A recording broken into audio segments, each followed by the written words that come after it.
Abrimpon TV, bringing the globe to your doorstep.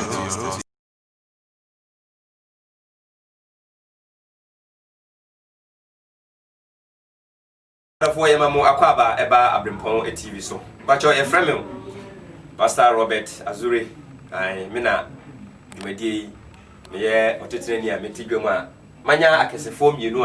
and there, the baby a bray and a pine bray, no more shia, Yebabe, Chenyang Copon Assem, na Yamia Formoso, Achire, and ne, Chrysostom, and near my woman, as I say, and ne a Christopher, you. The Jumadino, Yato, a dean said. Christianity today and ne Christosome. Amen. And ne Christosome. Anti in Jumadi aba se eba betenase. Na watwi bia no ebebrewo video a emma wanya nkuranhye ma wanya nyina so no wahunu de sese wo ye ewo Christo na henie ni mu. Because wase mekọ na menya munyanka. Nti sa nyanka na wo kan ye no. Christo re nya nyanka na kwan be ne befa so a ye behunu. Eno na ye ba bedi hu nkomo. You are for Emamu Aquaba. The Pacho Ubabudi na Wadaruma, watchere, said ye, a software, a Safwa na a 12 Madians. A friend, prophetess Mavis of Radman. I'm a dancer for a friend, a word for Christ Outreach Church. Word for Christ Outreach Church. Prophetess Mavis of Radman. Yamisha. Osofo. Wadaruma. The Pacho Midede, Pastor Michael Osesichi. I'm a dancer for Eagle Inspired Prayer Ministry. Okay. Yadamase. Yesha in Jumadi na seno mamemfa asemi entwaso. O share in videos ni nyina no na o subscribe na o share e de ama enamfofo nso so. Na omo so anya Kristo no because say ye de Kristo ebre e wo aboboa no. Nti se wo nko a o hwe na wan subscribe na wan che ama enamfofo a na se wo nko a waje aboso. Onyame nhyira wo. Anopa wie enyumere me pese me bisa me first question say ka say who is a disciple of Jesus Christ? Who is a disciple of Jesus Christ? E ka say disciple. One cry ni obi o disciple na one cry ni o disciple. Osuani. Okay. Enti dey na me hu so bi osuani. The amaya who said obi osuani ni say Nene ye. Okay. So Osia Christo. Na so bia Osia Christo bia no Christo suani. E da se. Osofo, e ka say obi ye a disciple na say osuani a. Ona hwan? Me da se. E Pacho ka say obi ye osuani a na say disciple a me fa no wiase na ma fa no Christo mu.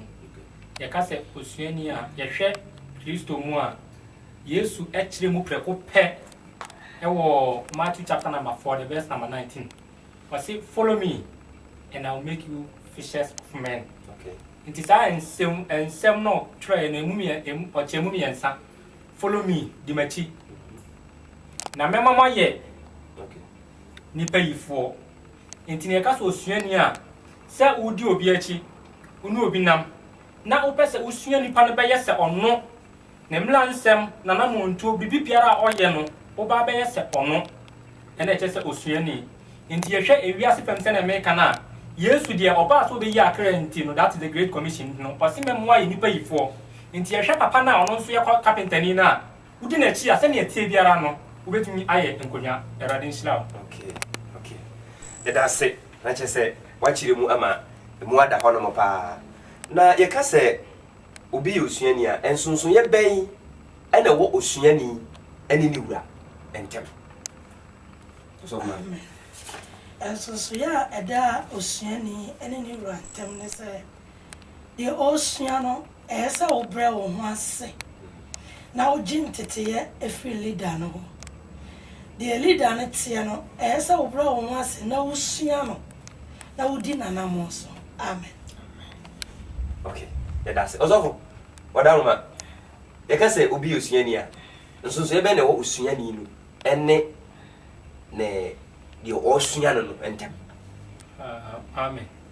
Ya ka se obi osuani a ene ni ayesuan na ye master na ensunsun a ewo mpa kese ne se master no de onimde Okay. ɛna wo pɛ sɛ wobɛyɛ ɔno enti one ansana wo pɛ sɛ wobɛyɛ ɔno no adeɛ baako so hu ne sɛ it will cost you okay cost on ne sɛ ɔwɔ aboadeɛ bi ɔbɛgye wo ebi a na adekoro no ɛnyɛ sika na mmom osusu sɛ wobɛbɔ abrabɔ bi enti no wobɛpa wo ho akyi na adekoro no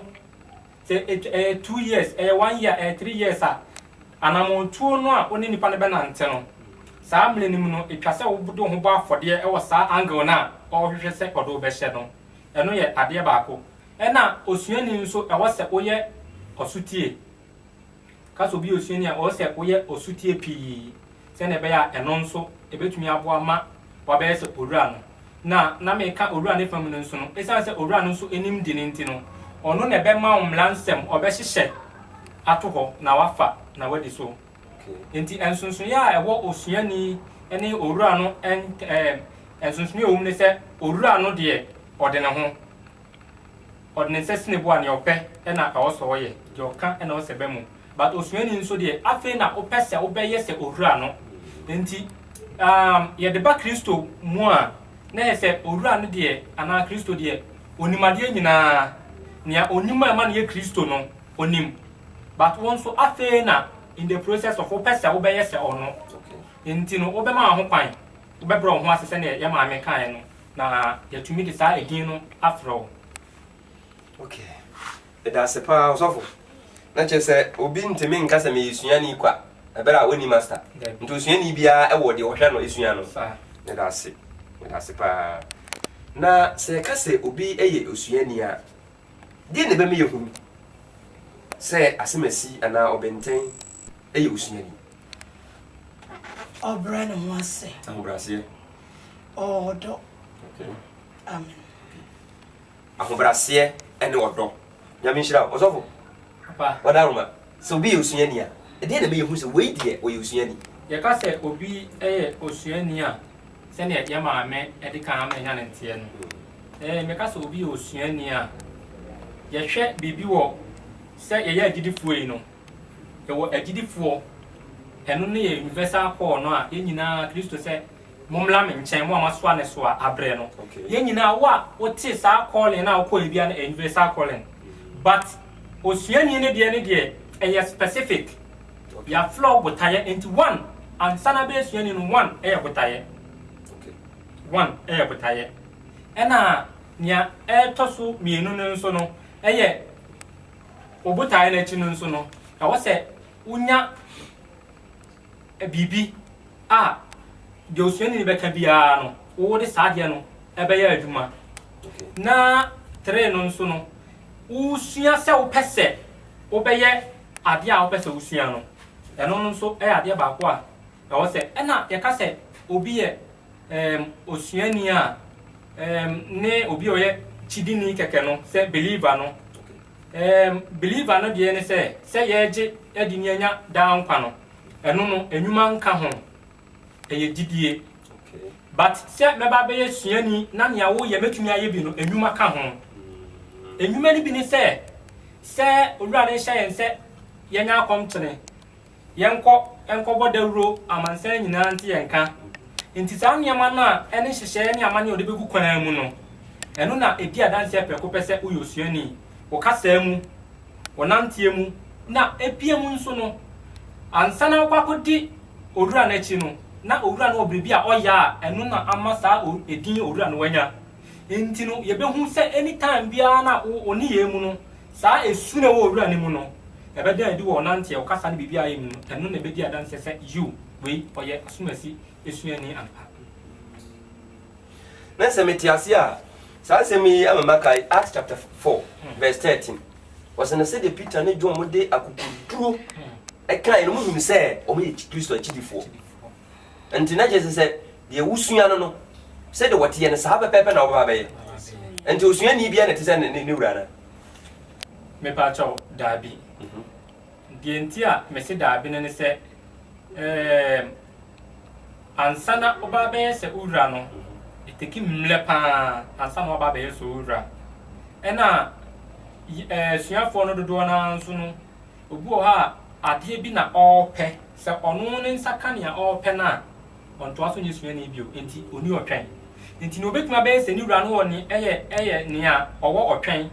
osi se bedum pempen so bia ni wura beka se afei de me ma kwan se kono na ade bia aka eye secret e wo se odura ne de ka ne ho no ode aka no ama na bra bo ne ne ye ni bibia be ye se odura no enti no ansana betuma be odura no ade se otwen kosim na bia odura na nkasa be hu se afei de mesusu se anase me hu se obetumi aye na ode ni shira ni asumdua ja kwan. Okay. And that's it. So mama osuani bia na se ni wura Dabi. okay Osuani bia ese wo se wura na sa wan se wura na free wo ne ye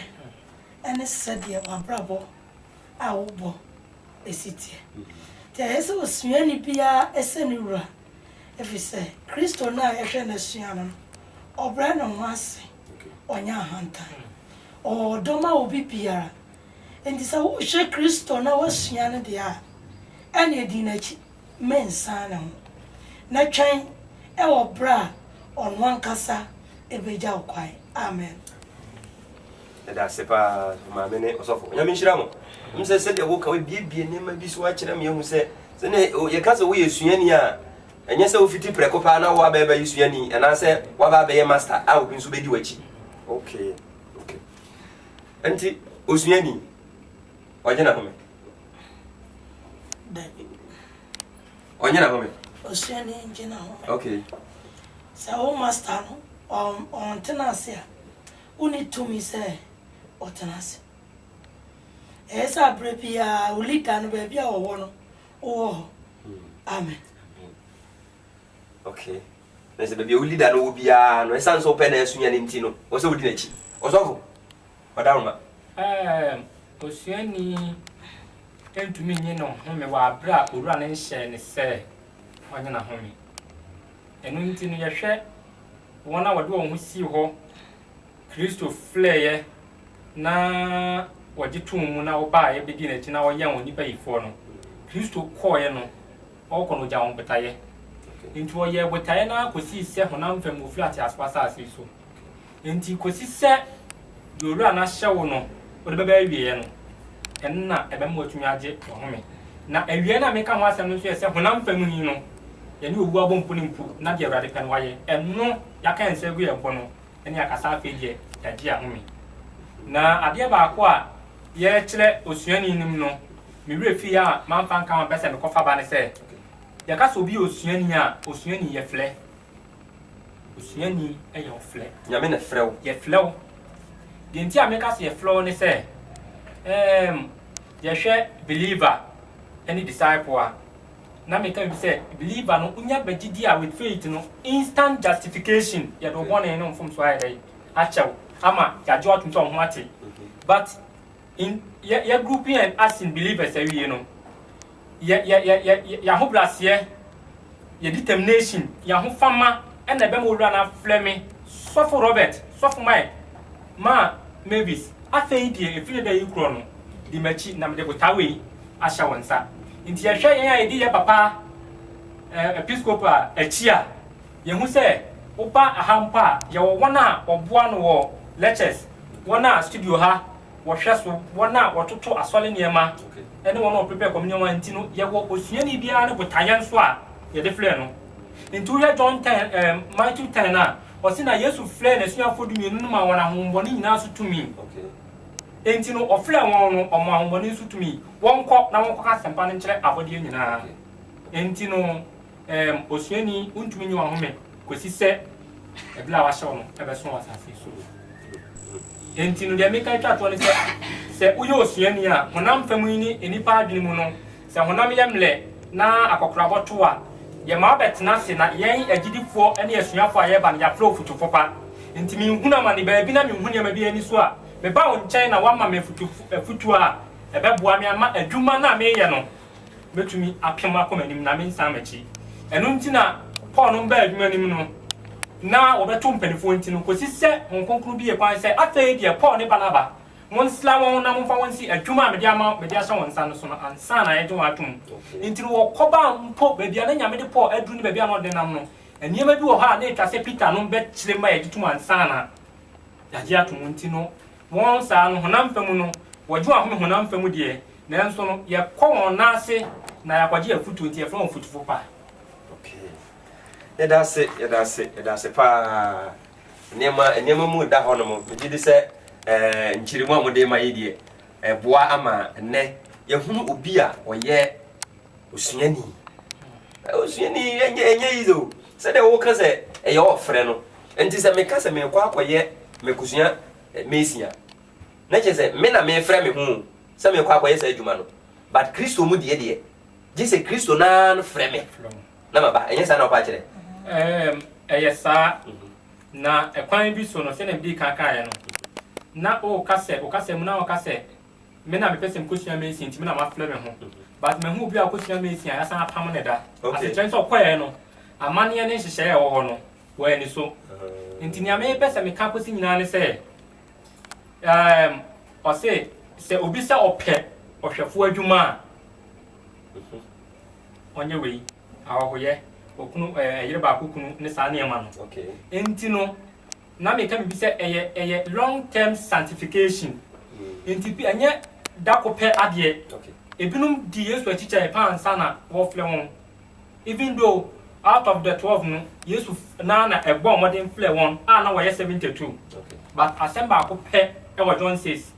a wɔn ne Yesu anya adwene ɛna wɔn firi Yesu akyi and you could see say in Matthew abla Yesu gyina bepɔ no so na ɔfrɛ wɔn no ɔfrɛ wɔn Mark 3 no ɔfrɛ nipa 12 but na saa time no wɔn boro 12 nneɛma bɛ sɛ yɛte ase nyinaa ne sɛ in the midst of believers no yabɛgye Awurade di na yɛdi n'akyi no yɛdi n'akyi deɛ ɛnso no in the midst of yɛdi n'akyi no yɛwɔ asuafoɔ a wɔn deɛ ɔno ankasa na afrɛ wɔn sɛ wɔnyɛ n'asuafoɔ na ɔmfa botaeɛ bi ne dwumadie bi nhyɛ wɔn nsa na yɛmɛyɛ sɛ ɔno Kristo. Meda ase amemfa asɛm bi sɛ wei ntoa so for maame osuani ɛne ne master hwan na ɛsɛ sɛ wɔyɛ adwuma osuani ne ɔsɛ wɔyɛ adwuma ade ntia ɛfiri sɛ ɔsom no na wanya biribi ɛfiri ne nkyɛn deɛ wɔbɛka no ɛna ɛyɛ sɛ wɔtie ebi a yɛde kɔ honam fam a yɛne yɛ papa nam yi wɔbɛtumi aka sɛ sɔfo ame Mavis ɛnɛ mehia wo sɛ wobɛbɛ fie a abɛprapra deɛ meyɛ bia ɛyɛ sɛ megyae na meba ɛbɛyɛ adwuma no menni kwan sɛ metena hɔ ɛma me papa mom ɛyɛ na mebɛtena ase amen nti osuani biara papa biara no ɔbrɛ ne ho ase na ɔyɛ setie ɛma ne master ɛmfa ho ne deɛ ɛbɛsi biara ɔbotaeɛ bi wɔ n'ani so sɛ ne master na ɔdi n'akyi no nkonimdie bɛfiri ne nkyɛn aba ɛnam ne master no so bɛma n'abrabɔ ayɛ nsɛnkyerɛnne amen. Okay maybe I have a question bi osuani papa okay ɔsɔfo papa nti osuani ɛne obi a ɔsua firi ne hɔ nom no ɛne ne master no wɔn na ɛsɛ sɛ wɔyɛ adwuma no paa amen paa mepa kyɛw nokorɛ a ɛwɔ mpaa ne sɛ osuani ɛne ne master wɔn nyinaa wɔyɛ adwuma na deɛ ɛteɛ ne sɛ yɛwɔ adwuma no mpɛmpɛnsoɔ bi wɔ hɔ a yɛwɔ levels ɛwɔ adwuma no mu a baabi wɔ hɔ a ɛwɔ sɛ master ɛna ɛyɛ na wodi kan bisa asɛm bi sɛ osuani gyina home ɛhɔ no na mede bɛbɛm kakra sɛ master mpo na ɛyɛ a ɛhɔ no 24/7 ɔsɛ ogyina anaa so na wohwɛ deɛ ɛkɔ because wosua nti no ɛtwa sɛ adeɛ no wura wo ɛfa mu ɛyɛ mu nso yɛ aduane na wabɛyɛ sɛ adeɛ no ɛno nti na mede Michael nso ɛnɛ Michael na pepa yɛfrɛ me sɔfo na bɛyɛ person atimi mu because yɛsua Kristo flɛ yɛn na ɛbɛdi n'akyi ne ayɛ dɛ yɛsua na sɛdeɛ na woka no nso osuani nso ɛwɔ n'asɛdeɛ ɛwɔ sɛ ɔyɛ dɛ ɔyɛ nti no Yesu kura kaeɛ yɛ maame wodi ka bisa question bi ɛsɛ osuani ɛne ne wura osuani bɛtumi ne wura yɛ paa na nti Yesu ka sɛ nea ɔyɛ kumaa wɔ mu no ɔno ɛna soro ɔyɛ dɛ ɔyɛ kɛseɛ nti sɛ nea maame Mavis kae no nea ɔbɛtumi abrɛ ne ho ase paa no na wadi nkyerɛkyerɛ biara so ne amanneɛ biara adeɛ biara ahyɛ no sɛ ɔnyɛ no ɔno na ɔbɛtumi abɛyɛ sɛ owura no nti owura no bɛtumi awɔ asuafoɔ edu ɛnso baako mmienu anaa mmiɛnsa pɛ ɛna wobɛtumi ayɛ sɛ odura no anase kokomade bi wo ha odura no de be hye won sa amo aheso won nti ehwe Yesu Kristo a 12 no no sa wo 3 ewo 12 nim in the midst of the 12 no sa wo 3 a no no eye bibia a chance anytime bia se wa frɛ won se won frɛ won na omo ewo ho nti de mentumetumi aka fam yo nyame nhyira wo sofo nyame nhyira wo pa do fama me na o kan se mi na mpese me bi se ye wo suani papa ene wo suani bone ana ane okay osuani papa ne de wabaji Kristo adi na Kristo hu etini mu amen saya de totoya ya brabo yi hu pa osuani papa no se BBC awone ni dantama eso na brabo na de onye suani papa no esa nsa opa ne ntama ma ne master no efiri ho na wabedi ade enti eso no kwaya obefa so aka ti die enti ameka se ye osuani papa ene osuani bone amen osuani papa e wa yam hyehye emani wura osuani papa e wo odo emani wura osuani papa esro ne master se bibi woni mu a se wo fuma ana wo kasa ana wo kana sam na wa hunu ka ensunsanso ebeba no so ono ni osuani papa ene de wo kana no atum okay that's it I mean shiramu Yesu kan sem bi me pese me di bisa sa segu Luke chapter 5 verse 27-28 what's it dibachi come follow me so odi for Elijah on so kan sa de kire o yesa bi di ba Elisha oduru ni nche wan ka hwe no de nugu so ne ye de egu nuko ana o so de di na chi enti ne ebetumi anya sa esuafo na sa frɛ no ebetumi anya okay ebetumi anya etrese wo ha oyero but o peblibi edina braba ye okay o peblibi aye but onyanya oje onyanya mwa obi nye na adne se obefa no ama bibia woni mu adan ho adi okay oyehwe Elia dia na wo kan ya ye nyina nim se na ohwe ne papa eduma soma no a ode mo wampo ewo ekwa didi enti no nka ono no in his contents no na nka ono de ofiri se oye shepherd okay but di machi no na ono so hwe papa ne di ble ne na yi na o susu se bibipa ebe fi wa ya dai aba enti no kona okono enye kwa ne se okan di machi na odi machi ni mum odi kan hu bibi e wo wura nim enti na di machi na nso no odi na chi no enti wo hwe mu nso akoye no wamfa ni agro enti ye hwe awie ne plan ye befa ni wura akona Bible say the sons of the prophet were about 50 nanso ba bia na ne papa na ekobia no na otu anu atie ko simpempen so a o twa Jordan po no o se wo mu enkomu se urade na akokon kratia si na mmem so me kratia si me san fi wachi da ya min shirawo so mame odi bi beka ho a yo se ya agidi foi ana ya asuafo a yedi Kristo achi asuani se ya ma brabo e fata Christ e bia ya me ya mfato bi se Kristo o want to wase santo wase ene wo twen e nipa nke e beka se onse obia ne mo hwe Kristo ade ye bia obeye ya obra ne ho ase ansana odi nkonim enti se ya ye Kristo asuafoi a ye di na chi e se ye tutu ya na mo esiye ena ye di Kristo achi soso no eni enya se nsosha ntuyo nsosha beto ya esa nsosha to ya aya ye kasasai asomidi Kristo achi a misuanu na mi hu na mani se ene mama wi asekura enkaye o Kristo ni men kasasa efise Kristo na odi na chi no oto no boase na nto boase na chi no ewie nkonimdie enti sa woni o leader bi nam na sa okun bi ba jina na di na chi printing ko si nkonimdie abotre no ebeba na bi asonso amen amen onyame enhyiram in fact Bible so de ma kwa mo so mo fa makwa mo de amakwa wiase afa na nyina ebenya saa nimdi we no mahunu gina bia sese wo gina ewo Kristosum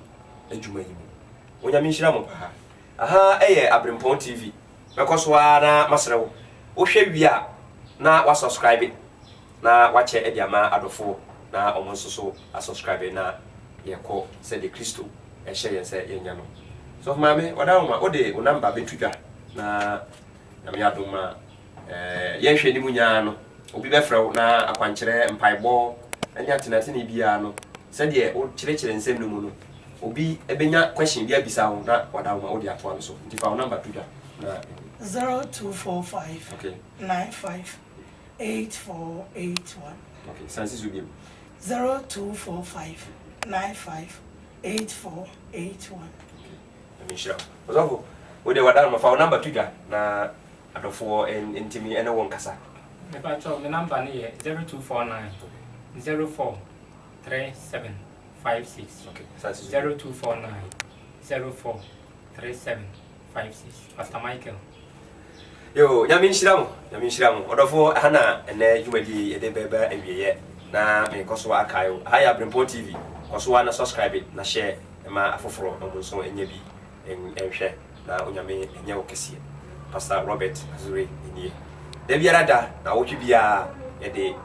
series ba ko ebebrɛw na wotwe bia na onyankopɔn asɛm no atimi akɔ emiamia ani bi asɛfa ne nyina. Onyame hyira.